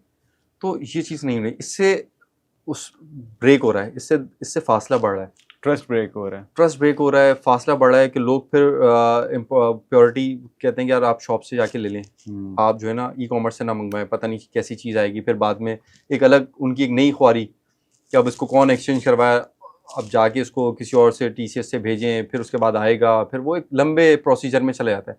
तो ये वाली चीज़ है। तो अच्छा, बायर क्या होता है? बायर जो है वो क्यों मैच्योर नहीं है? वो एक ही प्रोडक्ट को, उसको ऐड नज़र आता है, वो उसी दिन 4 सेम जगहों से वो ऑर्डर कर देता है। ये नहीं करता, सेम प्रोडक्ट 2 जगह से ऑर्डर कर दे, जिसका पहले आया उससे रिसीव कर लेंगे। तो ये एक चैलेंज है। दूसरा कि उसका माइंड चेंज हो जाता है, उसको स्ट्रीनम अच्छा लगा, लेकिन अब उसको डाउट हुआ कि नहीं, पता नहीं सही आएगा नहीं आएगा, तो वो कैंसिल करवाना मुनासिब नहीं समझता। वो कहता आएगा तो मैं इसको बोलूँगा रिटर्न कर दूँगा, उसको सेलर को उसकी कॉस्ट आ जाती है। हाँ, उसके डिलीवरी चार्जेस सेलर को देने बिल्कुल। पड़ते तो ये हैं। ट्रस्ट का जो इशू है ना, इसको रिजॉल्व होना चाहिए कि कस्टमर को पता हो। जैसे कि इंटरनेशनली आप बाय करते हैं, आपको पता है कि सेलर ने कुछ भी कहना है, उसकी नहीं सुनी जाएगी, वहाँ सारे राइट्स बायर के पास हैं। पेपाल उठा के आपकी पेमेंट एक ईमेल के ऊपर दे देगा, वो पार्सल, वो शिपमेंट भी आपके पास रहेगी, बायर के पास, उसको पैसे भी मिल जाएंगे, सेलर कुछ नहीं कर सकता। जिसकी वजह से देखिए वहाँ की मार्केट ग्रो कर रही है। तो यहाँ बायर्स को राइट्स अगर ज़्यादा मिल जाएं तो ये मुझे लगता है कि ई कॉमर्स हमारी और ख़राब हो जाएगी। सर माइंडसेट तो है, देखिए हमें मैच्योर होना पड़ेगा बेसिकली। यहाँ हैं ऐसे चैलेंजेस कि लोग उसको वेयर करके उसके बाद रिटर्न रिफंड अप्लाई कर देते हैं, इस तरह के माइंडसेट हैं। लेकिन देखिए हम वक्त के साथ इनको रिजॉल्व कर सकते हैं, लेकिन सबसे पहले इंपॉर्टेंट ये कि लोगों को ज़्यादा से ज़्यादा हम लेकर आएँ। ये वक्त के साथ चैलेंजेस, ये बाहर ममालिक में भी आपको पता है कि वहाँ पार्सल डिलीवर होने के बाद रिफंड अप्लाई हो जाते हैं। अब आप कुछ नहीं कर सकते, तो इसका मकसद क्या है कि हम बंद कर दें? नहीं। अगर 1-2% है वो बिज़नेस की आपकी कॉस्ट में शामिल हो जाते हैं कि हाँ जी, अगर आपका ये लॉस हो रहा है तो आप इसको बिज़नेस एक्सपेंस में देखिए। जो बिज़नेस एंटरप्रेन्योर होता है ना, बड़ा सोचता है। वो कभी भी ये नहीं सोचेगा ये इसकी वजह से मेरी कॉपी बन जाएंगी प्रोडक्ट्स की, मेरा ये लॉस हो जाएगा, लोग रिफंड अप्लाई करेंगे, ये चीज़ें होंगी। ये सारी भी मिला लें तो ये जब आपका बिज़नेस चलता है या बड़ा होता है तो ये 2% 3% की कॉस्ट होती है, सब चीज़ें कवर कर लेते हैं। तो आप बड़ा सोचें पहले तो, लोगों को अच्छी चीज़ें, अच्छी क्वालिटी की जो दिखा रहे हैं उससे ज़्यादा प्रोवाइड करें, उनका ट्रस्ट बहाल करें। और पाकिस्तान के जो ई कॉमर्स के चैलेंजेस आपने बताए, ये किस तरह से ब्रिज हो सकते हैं और अगले 10 साल में पाकिस्तान की ई कॉमर्स को कहाँ देख रहे हैं आप? पाकिस्तान में इंशाल्लाह देखें, ई कॉमर्स ऑब्वियसली सर दुनिया में ग्रो कर रहा है, पाकिस्तान में भी करेगा आने वाले टाइम में, चाहे कुछ भी करें। हमें एक तो डिजिटल पेमेंट्स की तरफ आना है, जो कि गवर्नमेंट उसके ऊपर बड़ा काम कर रही है, और मैंने देखा है कि अब वो बहुत सारे लोग उस पर हो रहे हैं। लेकिन उसके अंदर भी अभी यही फैक्टर जिस पर हमने बात की, ट्रस्ट की। कस्टमर को एक दफ़ा ट्रस्ट आ जाए तो वो ऑनलाइन एडवांस पेमेंट भी करने को तैयार हो। आने वाले टाइम के अंदर ये मार्केट बहुत बड़ी होगी, अभी हम इतना बड़ा नंबर नहीं कर रहे हैं, मैं आपको बताता हूँ, पाकिस्तान के अंदर इंडिया ने ज्वेलरी के अंदर लास्ट 85 बिलियन रुपीस का काम किया था।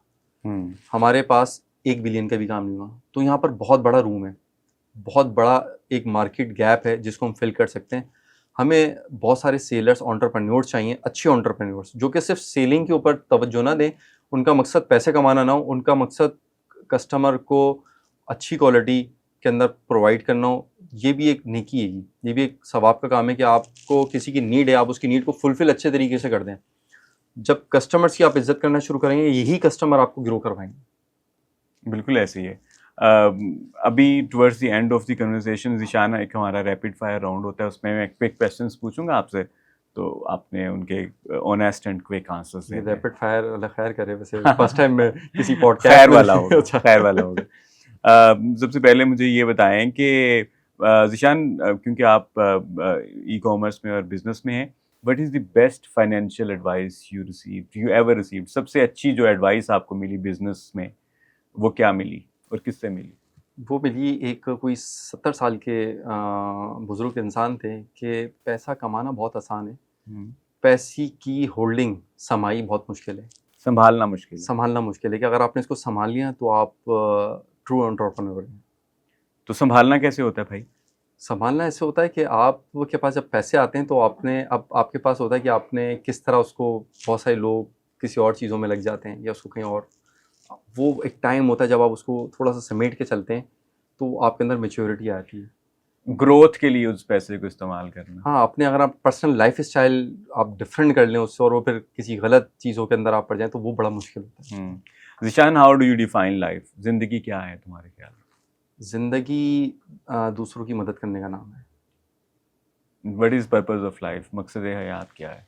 मकसद हयात भी यही है कि हम इस टाइम जो अल्लाह ने हमें भेजा है वो लोगों की जो है, हम उनकी खिदमत खल्क़ के लिए हैं। और ये बेसिकली एक है हकूक़ुल्लाह, एक है हकूक़ुल इबाद। हकूक़ुल इबाद हमने पूरे कर दिए तो हकूक़ुल्लाह माफ़ अल्लाह शायद कर दे। खुशी को कैसे डिफाइन करते हैं, हैप्पीनेस को? जो आपके पास इस टाइम राइट नाउ हो रहा है वो आपकी खुशी, अगर आप उसको समझें। आप अगर ये समझेंगे कि पैसे आ जाएं और उसके बाद में एंजॉय करूँगा, नहीं होगा, फिर वो खुशी नहीं रहेगी। Mindfulness, mind living in the present. हाँ, ऐसे ही बिल्कुल। Very thoughtful. और उसके बाद मैं आपसे ये पूछूंगा कि आप 100 साल के पाकिस्तान को कहाँ देखते हैं? 100 साल के पाकिस्तान को, पाकिस्तान एक अजीम मुल्क है और पाकिस्तान अल्हम्दुलिल्लाह आने वाले टाइम में एक सुपर पावर, एक पूरी दुनिया के अंदर अपनी, और ये इस्लाम के नाम पे बना है और इसके अलावा बहुत सारी क्वालिटीज़ हैं। पाकिस्तान वो वाहिद मुल्क है, ऐसा मुल्क पूरी दुनिया में नहीं एग्जिस्ट करता है। ऐसे मौसम, ऐसी चीज़ें हमारे पास, वो सब कुछ अल्लाह ने दिया है कि इसको सुपर पावर बनने से कोई नहीं रोक सकता। अपनी किसी पसंदीदा किताब का नाम बता दें। मेरी पसंदीदा एक किताब है वसी शाह की, बेसिकली, और वो शायरी की किताब है। नाम इस टाइम याद नहीं आ रहा वसी मुझे। शाह का कंगन का, वो आपके बिजनेस से रिलेटेड है तो आपने पसंदीदा किताब भी उसी को बना ली, यानी कि हर चीज में आपने उसको ज्वेलरी से रिलेट करना है, तो आपने वसी शाह का कंगन भी डाल लिया उसमें। बिल्कुल ऐसे ही। मर्जी है आपकी। कोई एंड पे पैगाम देना चाहें, कोई मैसेज देना चाहें हमारे यूथ को, व्यूअर्स को? यूथ को वही पैगाम है कि आप मायूस ना हो, ठीक है। पाकिस्तान में जितना पोटेंशियल है सिर्फ उसको एक्सप्लोर करने की ज़रूरत है।